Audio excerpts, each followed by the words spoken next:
Spectrum's 1 gig plan promises gigabit speeds, but what are you actually getting in 2025? Thanks to DOCSIS 4.0 upgrades, expect average download speeds of 850 950 Mbps, with uploads significantly improved to 800 to 900 Mbps.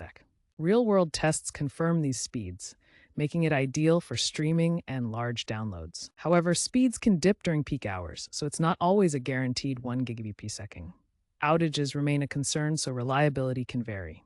You'll need a compatible modem, either Spectrum's or your own, like a Netgear Nighthawk. Routers with Wi-Fi 6 or 6E are recommended for optimal coverage. At $109.99 per month with AutoPay, Spectrum's 1 gig offers unlimited data and is competitively priced. The Gig Power Bundle adds unlimited data and enhanced security for $129.99 per month. Value depends on your needs and local competition.